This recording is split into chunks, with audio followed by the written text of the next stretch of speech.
പമ്പയിലേക്ക് പോവുകയാണ്. ഞങ്ങളുടെ പ്രതിനിധി ഗോകുൽ രമേശിലേക്ക് പോകുന്നു. ഗോകുലിനോടൊപ്പം BJP ദേശീയ നേതാവ് PK കൃഷ്ണദാസ് ചേരുന്നുണ്ട്. ഗോകുൽ,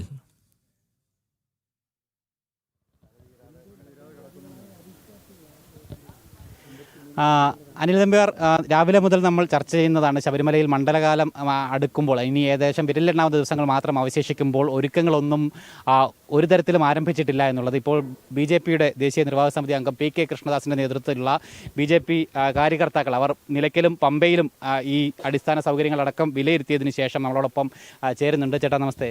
നേരിട്ട് കണ്ട് മനസ്സിലാക്കിയതിൻ്റെ അടിസ്ഥാനത്തിൽ ഇനി ഇത്ര ദിവസമേ ഉള്ളൂ നട തുറക്കാനായിട്ട്, എന്താണ് പമ്പയിലെയും നിലയ്ക്കലും ഒക്കെ അവസ്ഥ? ഒന്ന്, ഈ ശബരിമല തീർത്ഥാടനത്തിൻ്റെ മുന്നൊരുക്കത്തിൽ നിന്ന് ദേവസ്വം ബോർഡും സംസ്ഥാന സർക്കാരും പൂർണ്ണമായും പിൻവാങ്ങിയിരിക്കുകയാണ്. കാരണം ശബരിമല തീർത്ഥാടനത്തിന് മുന്നോടിയായി നടത്തേണ്ട പ്രവർത്തനങ്ങൾ ഒന്നും തന്നെ നടത്തിയിട്ടില്ല. ചിലതൊക്കെ ആരംഭിച്ചിട്ടുണ്ട്, അത് പൂർത്തീകരിച്ചിട്ടില്ല. സത്യത്തിൽ ഇത്തവണത്തെ തീർത്ഥാടനത്തെക്കുറിച്ച് വലിയ ആശങ്കയാണ് നമ്മുടെ ഇത് കണ്ടപ്പോൾ മനസ്സിൽ തോന്നിയത്. സാധാരണ ഈ തീർത്ഥാടനത്തിൻ്റെ മുന്നോടിയായിട്ട് വകുപ്പ് മന്ത്രി ഒരു 6-7 ഉന്നതതല അവലോകന യോഗങ്ങൾ നടത്താറുണ്ട്. അതേപോലെ തന്നെ ജില്ലാ കേന്ദ്രത്തിൽ, താലൂക്ക് കേന്ദ്രത്തിൽ, അതുപോലെ പഞ്ചായത്ത് കേന്ദ്രങ്ങളിൽ ഇവിടെയൊക്കെ വിവിധ തരത്തിലുള്ള യോഗങ്ങൾ നടക്കാറുണ്ട്.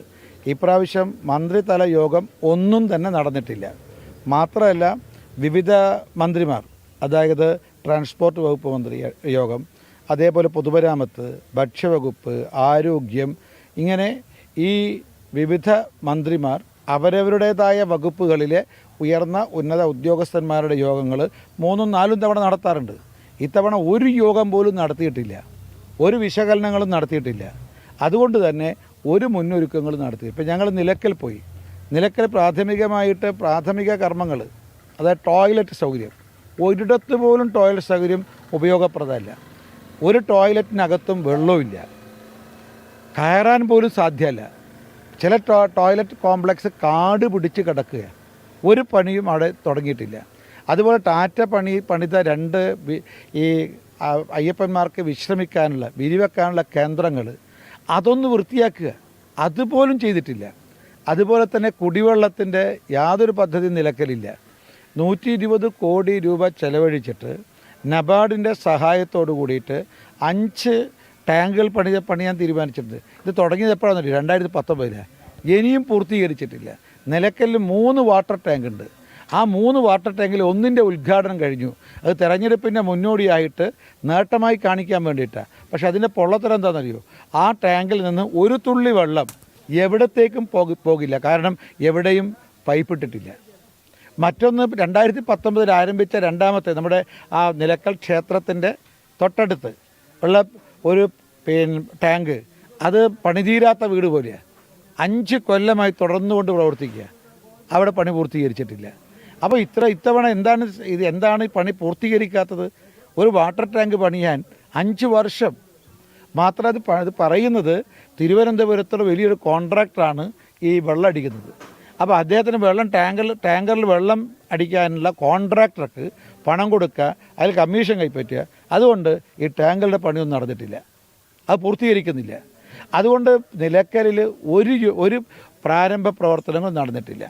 അതുപോലെ തന്നെ ഇപ്പം ഞങ്ങൾ ഇവിടെ പമ്പയിൽ വന്നപ്പോൾ നോക്കൂ, നമ്മുടെ പുണ്യനദിയല്ലേ പമ്പ. ആ പമ്പയിലെ വെള്ളം എത്രമാത്രം മലിനമാണ്. ഇവിടുത്തെ അയ്യപ്പ ഭക്തന്മാർ ഉപേക്ഷിക്കുന്ന വസ്ത്രങ്ങൾ അത് വൃത്തിയാക്കാൻ കോൺട്രാക്ടർ കൊടുത്തിട്ടുണ്ട്. പക്ഷേ കോൺട്രാക്ടർ ആ പണി പൂർത്തീകരിച്ചിട്ടില്ല. ഇത് നോക്കാൻ ദേവസ്വത്തിന് സമയമില്ല, ദേവസ്വത്തിന് യാതൊരു ആത്മാർത്ഥതയില്ല. അതുകൊണ്ട് ഇപ്പം പുണ്യനദിയായ പമ്പ അത്യന്തം മലിനമായി കിടക്കുകയാണ്. മാത്രമല്ല, അതിൻ്റെ അയ്യപ്പ ഭക്തന്മാർ ഇറങ്ങുന്ന സ്ഥലം അത് കാട് പിടിച്ച് കിടക്കുകയാണ്. അതിൻ്റെ സ്റ്റെപ്പുകൾ മുഴുവൻ തന്നെ പൊട്ടിപ്പൊളിഞ്ഞിരിക്കുന്നു. നഗ്നപാതരായിട്ട് വരുന്ന അയ്യപ്പ ഭക്തന്മാർക്കുടെ കാലുകളിൽ വലിയ മുറിവുണ്ടാകുമെന്ന കാര്യത്തിൽ യാതൊരു സംശയവുമില്ല. പിന്നെ മാത്രമല്ല, ഇവിടുത്തെ ടോയ്ലറ്റുകൾ, പമ്പയിലെ ടോയ്ലറ്റുകൾ എല്ലാം ഉപയോഗശൂന്യമാണ്, ഒന്നും വൃത്തിയില്ല. ഈ 10 ദിവസം കൊണ്ട് അതൊന്നും വൃത്തിയാക്കാൻ ആർക്കും കഴിയുകയില്ല. അതുപോലെ തന്നെ ഒരു ചെറിയൊരു ക്ലിനിക്കുണ്ട് ഇവിടെ, ദേവസ്വത്തിൻ്റെ ക്ലിനിക്കാണ്. ആ ക്ലിനിക്കിൽ ഇതുവരെ ഒരു ജീവനക്കാരും എത്തിയിട്ടില്ല, ഒരു മരുന്നും എത്തിയിട്ടില്ല. സാധാരണ ഇവിടെയൊക്കെ പറയുന്നത് തീർത്ഥാടനത്തിൻ്റെ ഒരു മാസം മുമ്പെങ്കിലും ജീവനക്കാർ, മരുന്നുകൾ ഇതെല്ലാം തന്നെ എത്തുമായിരുന്നു. ഇതൊന്നും ഇത്തവണ എത്തിയിട്ടില്ല. കാരണം ഒരു ഉന്നത തലത്തിലുള്ള ഒരു യോഗവും നടന്നിട്ടില്ല.